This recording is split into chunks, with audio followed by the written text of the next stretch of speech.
welcome to our deep dive today into this idea Okay. that you can be smart and stupid at the same time. We're talking about the intelligence trap, Yeah. how highly intelligent people Right. can sometimes make surprisingly bad decisions. It's a fascinating topic Yeah. because we often assume that a Right. high IQ Yeah, is a shield against poor judgment, right. but that's not always the case. Yeah, our guide for this deep dive is David Robson's book, The Intelligence Trap. Okay. He starts off with some truly mind-boggling examples like Kary Mullis, the Nobel Prize-winning scientist Right. who invented a groundbreaking DNA technique, Okay. but also believes in aliens Oh, wow. and questions the link between HIV and AIDS. Okay, so these examples illustrate that Yeah. intelligence as measured by IQ Yeah. doesn't automatically translate Yeah. into sound judgment in all areas of life. Uh, I feel like having a powerful engine in a car, but lacking the steering wheel or brakes. That's a great analogy. Yeah. It highlights that intelligence is only one piece of the puzzle Right. when it comes to making wise decisions. So what are some of the other factors that contribute to or hinder our ability to think rationally? Well, Robson dives into how high-pressure environments, like Yeah. those found in corporations or government agencies, can lead even teams of brilliant minds to make terrible choices. Wow. These decisions can have far-reaching consequences, Okay. impacting health, well-being, and even leading to miscarriages of justice. It's a sobering reminder Yeah. that intelligence alone isn't enough Mhm. to navigate the complexities of the real world. Yeah. And that's what makes this deep dive so important. It's about understanding the pitfalls Right. that anyone can fall into regardless of IQ Yeah. and equipping ourselves with the tools to make wiser choices.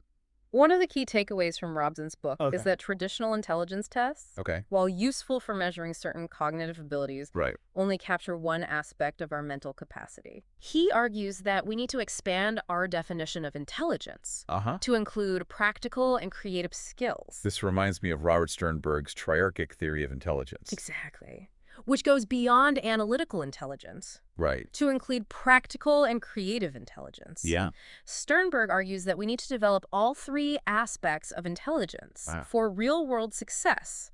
He advocates for incorporating exercises that train these skills in subjects like history, science, and language. Yeah, I can see how that would be beneficial. For instance, in a history class, instead of just memorizing dates and facts, Right. students could be asked to imagine Yes. alternative historical outcomes. Yes. Or analyze the motivations of historical figures. Precisely. It's about developing a more holistic understanding of intelligence, one that encompasses not just the ability to analyze information, Right. but also to apply it to real-world situations and generate innovative solutions. This brings us to a fascinating concept that Robson introduces, Okay. dysrationalia. Dysrationalia. It sounds like a complicated medical term. It might sound complex, Yeah. but it essentially describes the disconnect between intelligence and rationality. Okay. It means that you can be brilliant in some areas, Oh. like solving complex equations or scoring high on standardized tests, Right. but still struggle to make sound judgments in everyday life. That's where the smart and stupid paradox comes in. Yeah. So what causes this disconnect? Why do some highly intelligent people make decisions? That seemed completely irrational. Robson argues that one of the main culprits is cognitive biases, Okay. which are mental shortcuts that our brains use to simplify decision-making. Right. While these shortcuts can be helpful in some situations, they can also lead to systematic errors in judgment. It's like taking a shortcut through a forest Yeah. and ending up lost. Exactly. Because you didn't follow the established path. And the fascinating thing is that everyone, Right. regardless of IQ, is susceptible to these cognitive biases. But there's a twist. Oh. Research has shown that people with higher IQs can sometimes have a larger bias blind spot. Meaning they're less likely to recognize these biases in themselves? Precisely. They assume their intelligence makes them immune to flawed thinking. Right. Which ironically makes them more prone to falling into these traps. They might be brilliant at solving abstract problems, but fail to apply that same level of critical thinking to their own beliefs and decisions. It seems like a classic case of intellectual overconfidence. So what are some examples of these cognitive biases that can trip up even the brightest minds? One common bias is the gambler's fallacy, Okay. the belief that past events influence future outcomes. in random events. Right. For example, believing that if a coin has landed on heads 5 times in a row, it's more likely to land on tails next. I can see how that kind of thinking would lead to trouble in a casino. Another prevalent bias is the framing effect, Okay. where the way information is presented Right. influences our choices, even if the underlying options are the same. For example, people are more likely to choose a treatment with a 90% survival rate Okay. than one with a 10% mortality rate, Right. even though both options convey the same information. Exactly. It highlights how our perceptions can be swayed by subtle differences in wording or presentation. So we've got the gambler's fallacy and the framing effect. What other cognitive biases should we be aware of? There are many others, including confirmation bias, where we seek out information that confirms our pre-existing beliefs, Right. and the availability heuristic, Okay. where we overestimate the likelihood of events that are easily recalled or vivid in our minds. Sounds like our brains are constantly trying to trick us into taking the easy route. Yeah, even if it leads to irrational decisions. And to make matters worse, we also have to contend with something called motivated reasoning. Motivated reasoning. What's that all about? It refers to the way our emotions Okay. and deeply held beliefs can influence how we process information. Right. Essentially, we tend to interpret evidence in a way that supports our pre-existing views, even if it means ignoring contradictory evidence. So it's like we're wearing these ideological blinders. Exactly. That prevent us from seeing the world objectively. Motivated reasoning can lead to polarization on issues like gun control and climate change, Right. where even when presented with factual evidence, Right.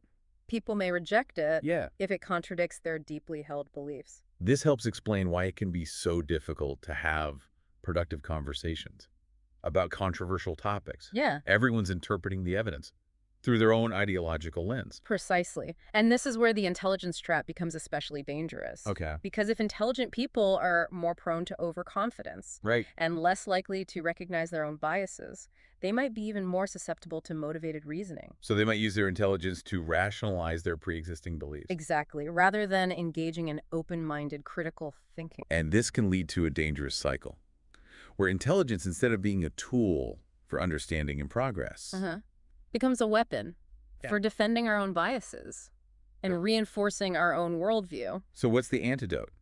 How do we escape this intelligence trap and make more rational, evidence-based decisions? Well, one of the first steps is recognizing that intelligence alone is not enough. Okay. We need to develop other crucial skills, such as critical thinking, emotional intelligence, and a willingness to challenge our own assumptions. This is where it gets really interesting, because Robson doesn't just point out the problems. Right. He offers a wealth of practical strategies for cultivating what he calls evidence-based wisdom. Evidence-based wisdom. Evidence-based wisdom is about using our intelligence in a way that is grounded in reality, informed by evidence, and open to different perspectives. It's like taking a scientific approach to decision-making. Exactly. Constantly testing our hypotheses and revising our beliefs based on new information. And one of the key pillars of evidence-based wisdom is intellectual humility. Yes.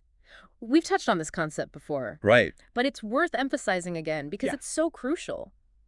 Intellectual humility is about recognizing our own limitations, being open to the possibility that we might be wrong, and being willing to change our minds when presented with compelling evidence. It's about replacing that ego-driven need to be right with a genuine desire to understand the world more accurately. Yes. And make decisions that are aligned with reality. It sounds like intellectual humility is the foundation for all the other strategies we'll be discussing. It is, because if we're not willing to admit we might be wrong, we're not going to be open to learning and growing. Exactly. Intellectual humility is like the fertile soil in which the seeds of wisdom can take root and flourish.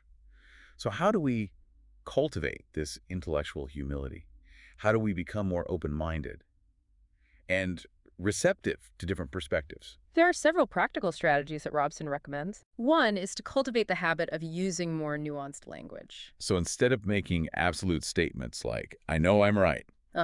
We should try using phrases like, based on the evidence I've seen, or it seems likely that... Precisely. By using less dogmatic language, we signal a willingness to engage in a genuine exchange of ideas. Yes. rather Yeah. than a battle of egos. It's like inviting others into a conversation. Exactly. Rather than delivering a lecture from atop Mount Certainty, And another powerful strategy is perspective taking. perspective taking. That sounds like it could be especially challenging when dealing with people whose views we find abhorrent. It can be challenging, Yeah. but it's essential for breaking free from those echo chambers Right. and engaging in productive dialogue.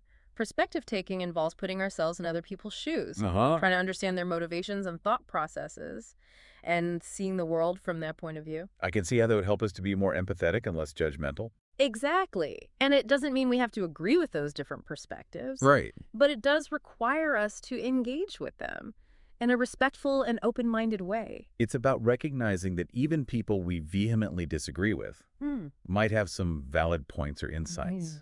That we can learn from. And this leads to another crucial strategy Yeah. for cultivating intellectual humility, seeking out diverse perspectives. Right. So instead of surrounding ourselves with people who share our views, Uh, we should actively seek out those who challenge our assumptions right.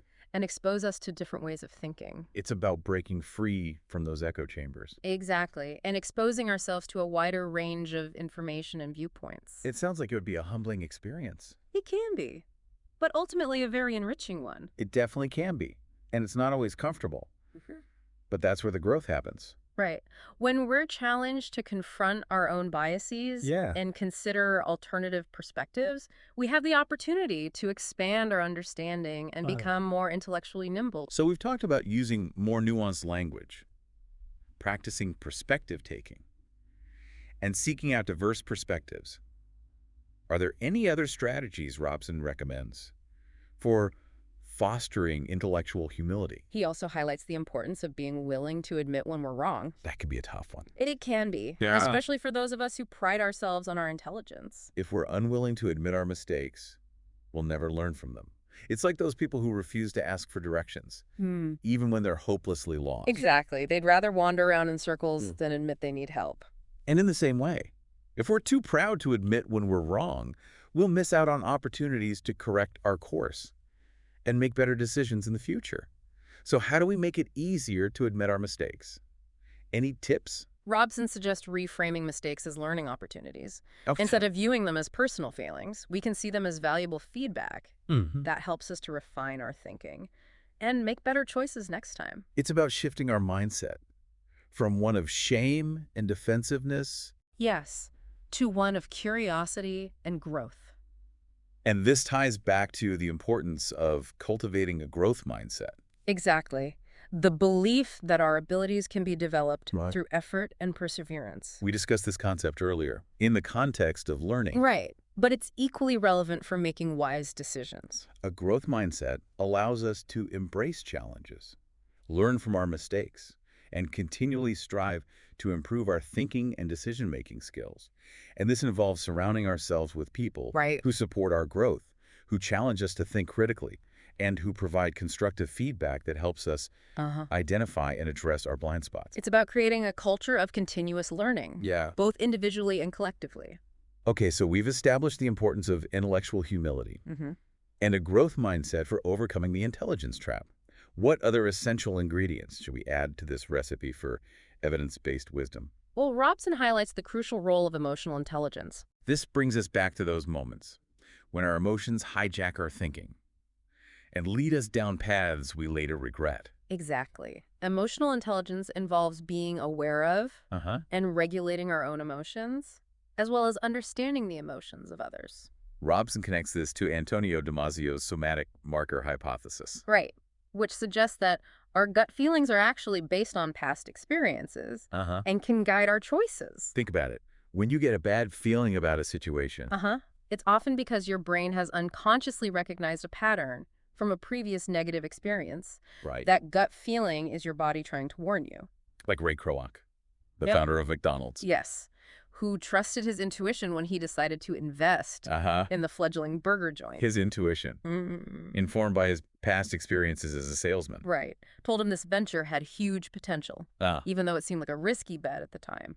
That said, it's crucial to remember that not all gut feelings are created equal. Right. Sometimes our emotions can cloud our judgment, leading to impulsive or irrational decisions.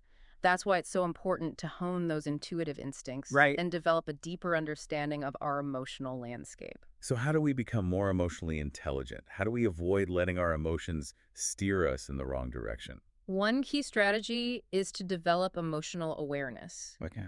the ability to recognize and differentiate between various emotions. It's about being able to say, okay, this feeling is frustration, not anger, or this is excitement, not anxiety. Right. The more precise we are with our language, Uh-huh. the better we can understand and manage those emotions. And alongside differentiation, Right. we need to cultivate emotional regulation. The ability to control those emotions Yeah. so they don't completely hijack our thinking. This is where mindfulness training can be incredibly helpful. Yes. Studies have shown that mindfulness can improve interoception, Okay. our awareness of bodily sensations, which in turn can make us more attuned to our emotional state. Mindfulness practices help us observe those emotional ways without getting swept away by them. Right. It's like becoming a surfer who Mhm. can ride those waves skillfully instead of being tossed around by the current. And if sitting on a cushion and meditating isn't your thing, there are other ways to develop emotional awareness. Right. Some research suggests that activities like music and dance, Uh-huh. which require precise bodily control and sensory feedback, can also enhance interoception. It's about finding practices that help you pay attention to your body Uh-huh. and the subtle signals it's sending you.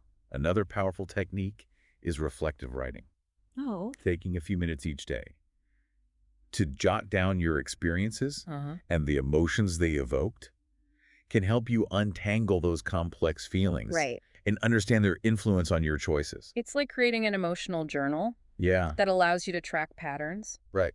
and identify situations that trigger particular emotional responses. Now, remember earlier we talked about how relying solely on intuition, like Ray Kroc did? Yeah, can be risky. Well, there's an equally dangerous tendency to overthink everything and get stuck in analysis paralysis. That's where it becomes crucial to find a balance Right. between intuitive and analytical thinking. Robson suggests a technique used by doctors to improve their diagnostic accuracy. Okay.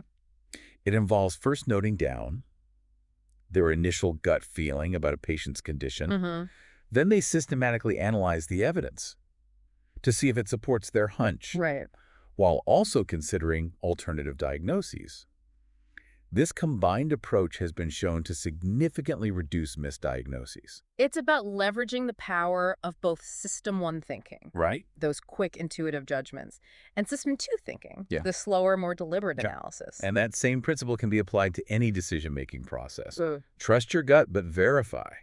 Allow yourself to feel those initial instinctive reactions, Right. but then take a step back and analyze the situation rationally, considering all available evidence and perspectives. Okay, we've talked about the dangers of dysrationalia, the importance of emotional intelligence, and finding that sweet spot between intuition and analysis.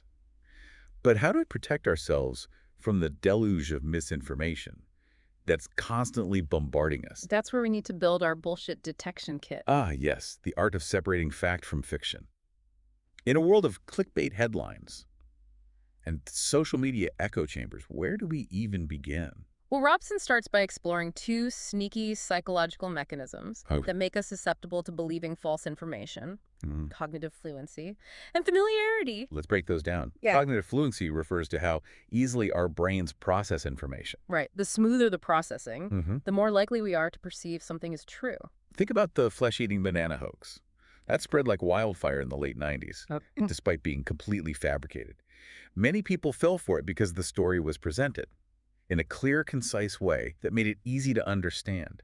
And remember, It's like when you read something yeah, written in a simple, easy-to-read font, right. you're more likely to accept it as true compared to something written in a more complex or visually jarring style. And that brings us to familiarity. Right. The more often we encounter a claim, the more familiar it becomes, and the more likely we are to believe it. This explains why the repetition of misinformation, even if it's been debunked, can still be so effective. It's like the old adage, repeat a lie often enough, and it becomes the truth. Right. Our brains tend to equate familiarity with truth, even if the repeated information is completely baseless. This is particularly concerning in the context of political campaigns or marketing strategies. Right, where slogans and sound bites are repeated ad nauseum to make them more memorable and believable. And it's even more potent Hmm. when those messages align with our pre-existing beliefs. Yes. Remember motivated reasoning. We're more likely to accept information.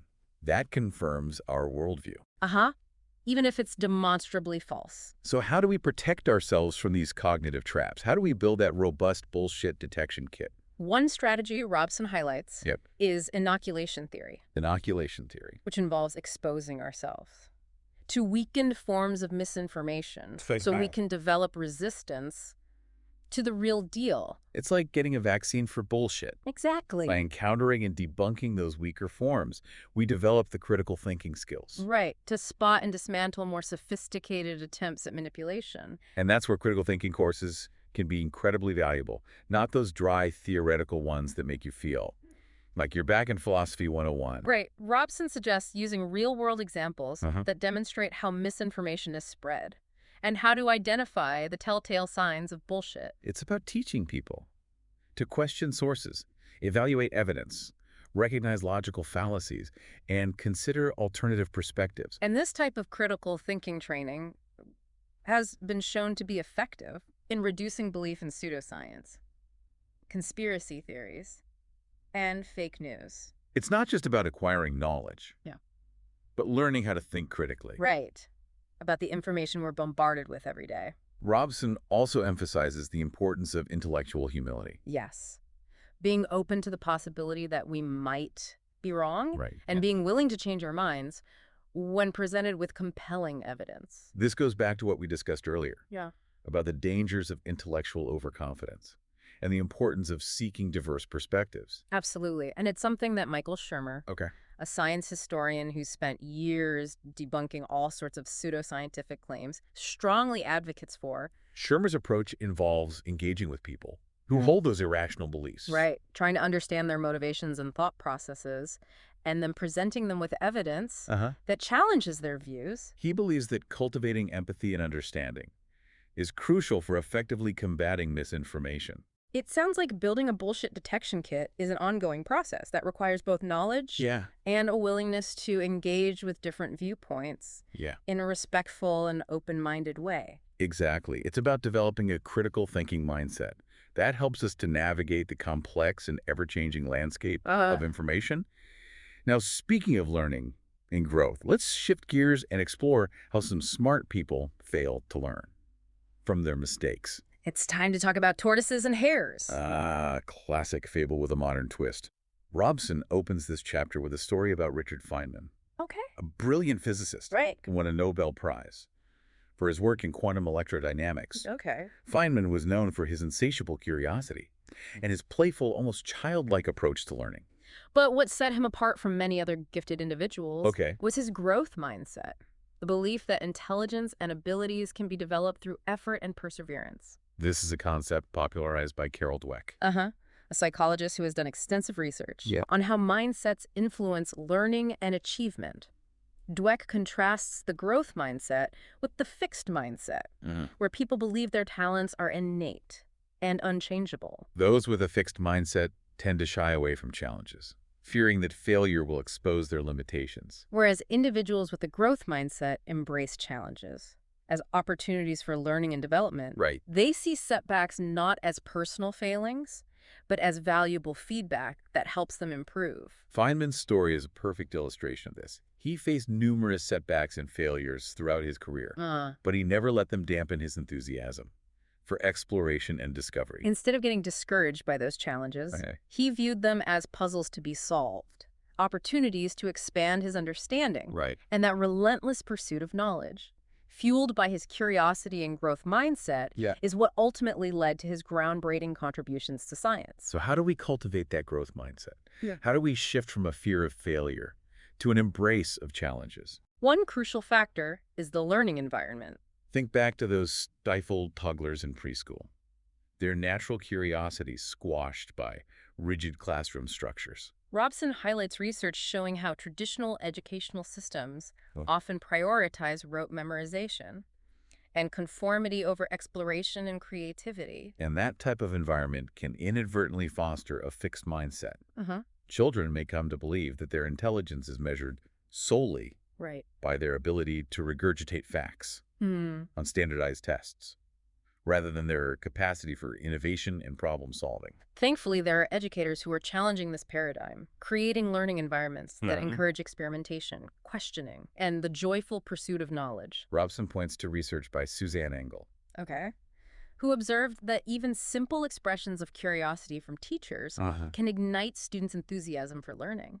When teachers showed genuine interest Okay. in the topics they were teaching, asking questions, Yeah. and expressing their own wonder, students became more engaged, more persistent, and ultimately learned more. It's amazing how subtle cues from our mentors Yeah. can shape our beliefs about our own abilities. Right. If a teacher conveys a sense of excitement and curiosity, students are more likely to embrace that growth mindset and view learning as an adventure rather than a chore. And that same principle applies to any learning environment, Right. whether it's a classroom. Right. A workplace. Yeah. Or even just our own personal pursuits. So we've established the importance of a growth mindset. But how do we actually apply it to our learning process? What are some practical strategies for making the most of our mental capacity? Well, one key technique Robson highlights Okay. is the strategic use of desirable difficulties. Desirable difficulties. Now that sounds counterintuitive. Aren't we supposed to make learning Right. as easy and enjoyable as possible? That's the conventional wisdom. But research suggests that introducing certain challenges into our learning process can actually lead to deeper understanding and better retention of information. It's like those weightlifters who intentionally add resistance Great. to their workouts to build stronger muscles. By forcing our brains to work harder, we create stronger neural connections and make the learning stick. Robson uses the example of spaced repetition, Okay. a technique where we revisit information at increasingly longer intervals. Imagine you're learning a new language. Okay. Instead of cramming all the vocabulary words into one massive study session, you spread them out over several days or weeks, testing yourself periodically to see what you remember. It might feel less efficient in the short term, but research shows that this spaced repetition Right? leads to much better long-term retention. Another desirable difficulty is varying the learning environment. Okay. Instead of always studying in the same spot, Right. try mixing things up. Go to a different coffee shop, study outside, or even just rearrange your furniture. By changing the context, you force your brain to encode the information more deeply, Right. making it less reliant on specific environmental cues for recall. Robson also suggests a technique called pre-testing, Okay. where you try to explain a concept or answer a question before you've actually learned the material. Even if your initial attempt is completely wrong, the act of struggling to recall or explain Right. forces you to engage with the material more deeply, making the subsequent learning more effective. It's like priming the pump for knowledge absorption. Yeah. By forcing our brains to grapple with the unknown, we create a stronger foundation for understanding. And this ties back to the importance of embracing those moments Yeah. of confusion and frustration that inevitably arise during the learning process. Instead of shying away from those challenges, we need to reframe them as opportunities for growth. Yeah. It's in those moments of struggle that our brains are forging new connections and expanding our mental capacity. Robson also highlights the benefits of productive failure. Okay. Where we intentionally tackle tasks that are beyond our current level of expertise. Think of it like a weightlifter, progressively increasing the weight they lift to challenge their muscles. By pushing ourselves beyond our comfort zone, we may not always succeed, but we learn from those failures and develop a deeper understanding of the underlying concepts. And that's a key distinction. It's not just about failing. Right, but failing productively. Exactly. It's about analyzing those mistakes, understanding where we went wrong, and using that feedback to refine our approach. Robson uses the example of Japanese math classrooms, where students are often presented with challenging problems before they've been explicitly taught the solution. They're encouraged to struggle with the problem, brainstorm different approaches, and learn from each other's mistakes. It's a far cry from the traditional model of passively absorbing information from a teacher and then regurgitating it on a test. And this focus on productive struggle has been linked to higher levels of creative problem solving. Right, and a greater ability to transfer knowledge to new and unfamiliar situations. So it seems that embracing those desirable difficulties, whether it's through spaced repetition, pre-testing, or tackling challenging problems, is key to unlocking our learning potential. Absolutely. And that brings us to another crucial element for maximizing our mental capacity, Okay. cultivating curiosity. Ah, the engine that drives all learning and exploration. Hmm. But can curiosity be nurtured? Or are some people just born with an unquenchable thirst for knowledge? Robson points to research showing that curiosity Okay. can be sparked and sustained Yeah. by creating environments Yeah. that encourage questioning, exploration, and the sharing of knowledge.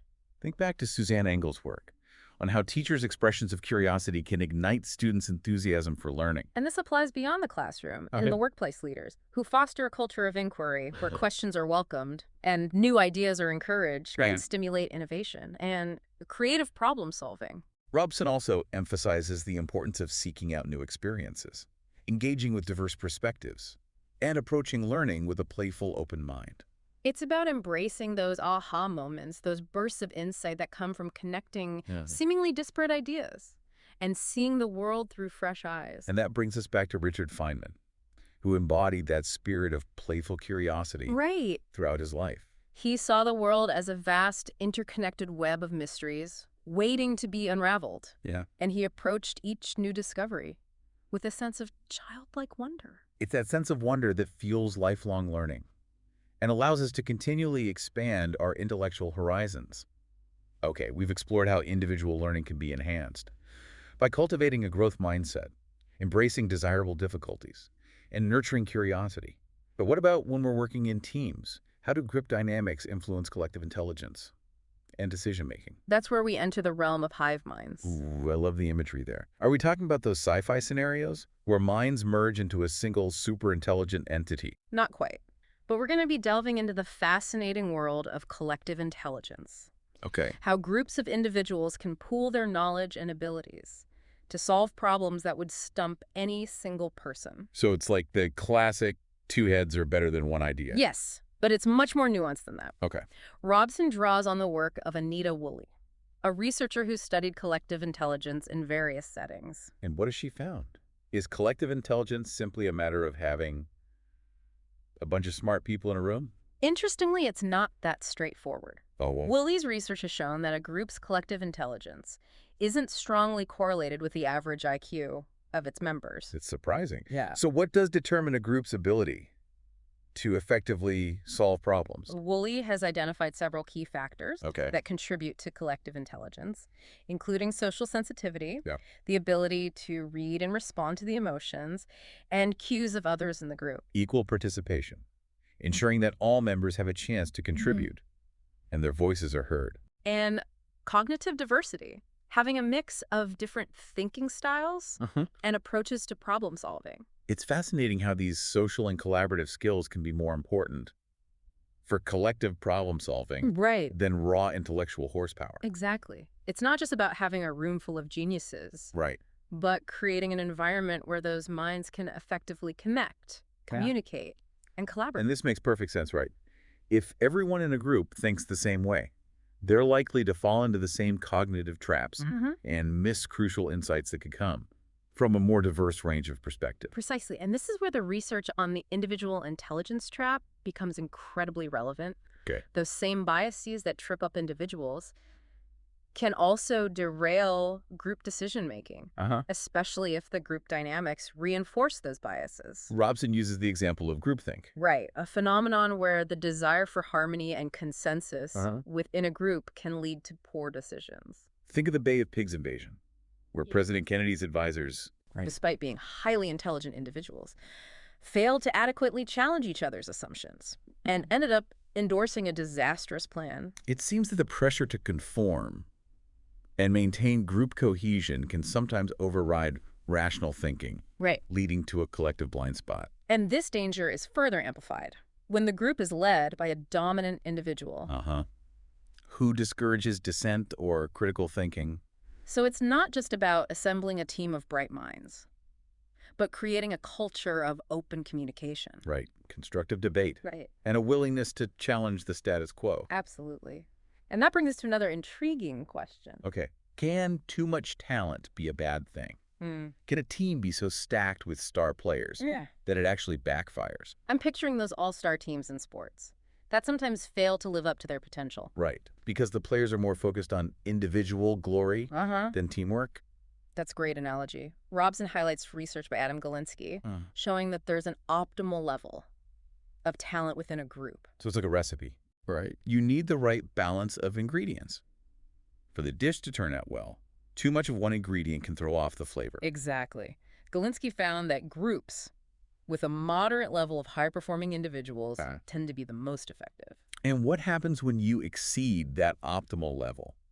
Do the superstars start clashing egos? That's often the case. Robson cites a study of star equity analysts Okay. on Wall Street, Yeah. where the research departments, with a high concentration of top-ranked analysts, actually performed worse than those with a more balanced mix of talent. It seems those star analysts were so used to being the smartest person in the room that they struggled to collaborate effectively and leverage each other's expertise. Their individual brilliance became a liability in a team setting. Yeah.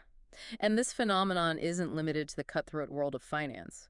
Robson points to the Miami Heat basketball team in the early 2010s, which initially struggled to gel as a cohesive unit, despite having 3 of the biggest stars in the NBA.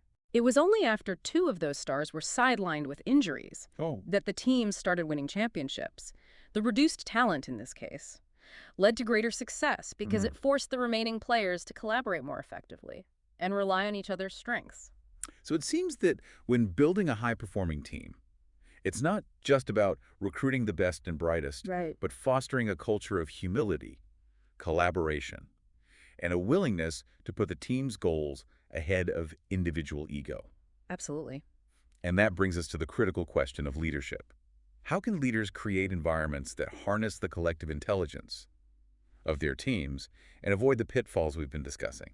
Robson argues that one key quality for effective leadership in these contexts is intellectual humility. This involves being open to new ideas, acknowledging one's own limitations, and being willing to learn from others. It's about creating a space where everyone feels comfortable voicing their opinions, even if they contradict the leader's views. And this type of leadership is often characterized by a focus on listening. Seeking diverse perspectives and facilitating constructive dialogue. Robson uses the example of Heimir Hallgrimsson.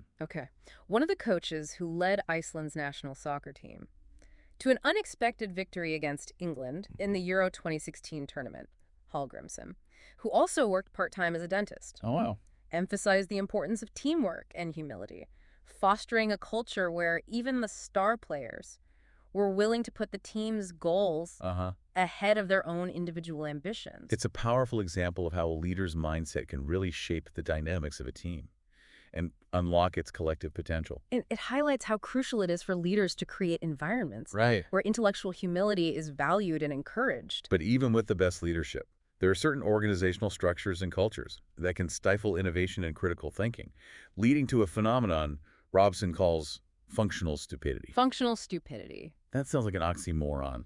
How can stupidity be functional? It might sound counterintuitive, but it refers to situations where organizations prioritize efficiency and conformity over creativity and critical thinking. I can see that might happen. In a fast-paced, competitive environment, there's often pressure to get things done quickly and avoid rocking the boat. Exactly. And in those situations, people might become so focused on following procedures and meeting deadlines that they stop questioning whether those procedures make sense or whether they're contributing to the organization's overall goals. It's like those bureaucratic nightmares where everyone's so busy filling out forms and attending meetings that they lose sight of the bigger picture. Precisely. Robson draws on the work of Mats Alvesson and Andre Spicer, Okay. who argue that functional stupidity can arise from factors like excessive specialization, information silos, and top-down decision-making. Let's break those down. Yeah. Excessive specialization sounds like it could be a problem. Because if people are only focused on a very narrow part of a task, they might not understand how their work fits into the overall project. Exactly. They become like cogs in a machine, diligently performing their assigned function without understanding how it contributes to the machine's overall purpose. And information silos would exacerbate that problem. Because if different departments aren't communicating effectively, they might be working at cross purposes or duplicating efforts. Precisely. And then Top-down decision-making can create a culture of fear and deference where people are afraid to speak up or challenge their superiors, even when they see problems or have better ideas. It's like those classic cases of corporate disasters where warning signs are ignored. Right. Because nobody wants to be the one to deliver bad news. Exactly. Robson uses the example of Nokia, the once dominant mobile phone company that failed to adapt to the rise of smartphones. I remember that. Nokia was so focused on its past successes with its traditional mobile phones that it completely missed the boat on the smartphone revolution. Precisely. It was a classic case of functional stupidity.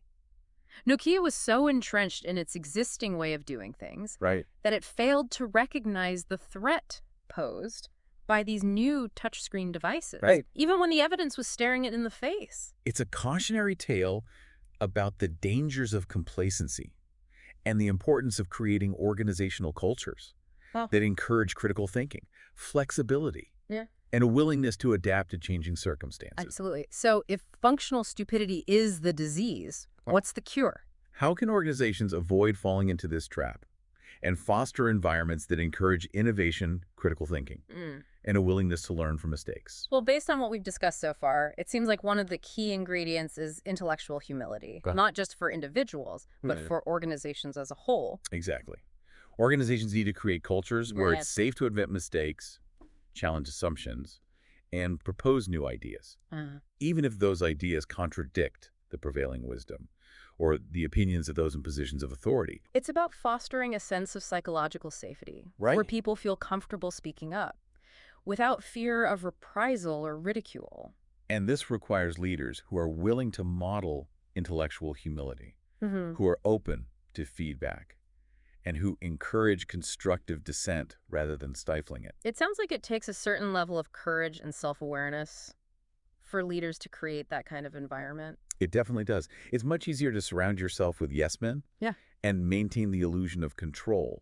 But the most effective leaders are those who are willing to embrace vulnerability, admit when they don't have all the answers, and seek out diverse perspectives to help them make better decisions. So it's not just about having a high IQ or being a charismatic visionary. It's about creating a culture where intellectual humility is valued and practiced at all levels of the organization. And that brings us back to the theme of collective intelligence. We've talked about how individuals can fall into the intelligence trap and how organizational structures can stifle innovation. But when we bring those minds together in a collaborative environment that fosters intellectual humility and critical thinking, we can achieve incredible things. It's like the difference between a bunch of individual musicians playing their instruments randomly and a symphony orchestra performing a beautifully orchestrated masterpiece. That's a great analogy. It highlights the importance of those social and collaborative skills that Anita Woolley identified in her research on collective intelligence. Those qualities like social sensitivity, equal participation, and cognitive diversity. Precisely. It's not enough to just assemble a group of smart people. We need to create environments where those minds can connect, communicate, and collaborate effectively, where diverse perspectives are valued, and where everyone feels empowered to contribute their unique talents and insights. It sounds like creating those kinds of environments requires a shift in mindset, not just for individuals, but for organizations and society as a whole. We need to move beyond this narrow view of intelligence as a static measure, like an IQ score, and embrace a more holistic understanding of what it means to be truly intelligent. It's about recognizing that intelligence is multifaceted, that it encompasses not just analytical abilities, but also practical skills, creativity, emotional intelligence, and that crucial element of wisdom. And it's about cultivating those qualities that allow us to use our intelligence effectively and ethically. Qualities like intellectual humility, curiosity, a growth mindset, and a willingness to challenge our own assumptions. It's about recognizing that intelligence alone is not enough. It's how we use that intelligence that truly matters. And that's the essence of Robson's message. He's urging us to move beyond this narrow view of intelligence as a static measure, like an IQ score, and embrace a more holistic understanding of what it means to be truly intelligent. It's about recognizing that intelligence is multifaceted, that it encompasses not just analytical abilities, but also practical skills, Uh-huh. creativity, emotional intelligence, and that crucial element of wisdom. And he's challenging us to become more aware of our own thinking processors, to recognize those moments when we're falling into the intelligence trap, Great. and to actively cultivate those qualities that allow us to use our mental capacity more effectively and ethically. So to wrap things up for you, our dear listener, let's distill the key takeaways from this deep dive into the intelligence trap. We've covered a lot of ground, but I think we can boil it down to 10 essential points. Are you ready? Hit me with them. I'm all ears. Point number 1. Intelligence, as measured by IQ, is only one facet of our intellectual capacity. It doesn't guarantee success in life. It's like that basketball analogy we talked about earlier. Height is an advantage, Right. but it doesn't guarantee you'll be a slam dunk champion. Okay, point number 2. We need to broaden our understanding of intelligence to include practical and creative skills, as advocated by Sternberg's triarchic theory. It's about recognizing that there are multiple ways to be smart and valuing those diverse forms of intelligence. Point number 3. Disrationalia highlights the disconnect between intelligence and rationality. Smart people can still make bad decisions due to cognitive biases. Just ask Sir Arthur Conan Doyle and those fraudulent mediums. Point number 4. We are all susceptible to cognitive biases, regardless of intelligence. And it's crucial to be aware of these mental shortcuts to avoid errors in judgment. Remember that bias blind spot. The more intelligent we are, the more likely we are to overestimate our own rationality. Point number 5. Motivated reasoning driven by emotions and beliefs can further cloud our judgment and lead to polarization on important issues. Think of those heated debates on gun control or climate change, where even the most compelling evidence is often dismissed if it contradicts our pre-existing views. Point number 6. Expertise, while valuable, can also lead to overconfidence, confirmation bias, and resistance to new information. The FBI's fingerprint debacle in the Mayfield case is a stark reminder that even the most skilled experts can fall prey to these pitfalls. Point number 7. Developing emotional intelligence, awareness, differentiation, and regulation of emotions is essential for making sound decisions and honing intuitive instincts. It's about recognizing that our emotions play a powerful role in our thinking and decision-making, and learning how to harness that power effectively. Point number 8. We can train our emotional compass through practices like mindfulness, reflective writing, and using more nuanced language to describe feelings. It's about becoming more attuned to our emotional landscape and developing strategies for managing those emotional waves skillfully. Point number 9. Building a bullshit detection kit involves understanding how cognitive fluency and familiarity can make us susceptible to misinformation. Be wary of those slick presentations and repeated claims. They might sound convincing, but that doesn't make them true. And finally, point number 10. Cultivating wisdom characterized by intellectual humility, perspective-taking, and a growth mindset is crucial for navigating a complex world. It's about moving beyond that narrow focus on IQ and embracing a more holistic understanding of what it means to be truly intelligent. So there you have it, 10 key takeaways from our deep dive into the intelligence trap. I don't know about you, dear listener, but I'm feeling mentally invigorated after unpacking all of that. It's like we've just completed a mental workout, flexing those critical thinking muscles and expanding our understanding of what it means to be truly intelligent. And remember, this isn't just about acquiring knowledge. It's about putting these principles into practice. Right. Making those conscious choices to think more critically, act more wisely, and engage with the world in a more informed and compassionate way. So as you go forth into the world, armed with your newfound knowledge and your upgraded bullshit detection kit, we encourage you to keep asking questions, keep challenging assumptions, and keep striving to make those wise choices that benefit not just yourself, but the broader community. Because in the end, the pursuit of wisdom isn't a solitary endeavor. Right. It's a journey we embark on together, one thoughtful choice at a time. Thanks for joining us on this deep dive. Until next time, stay curious and stay wise.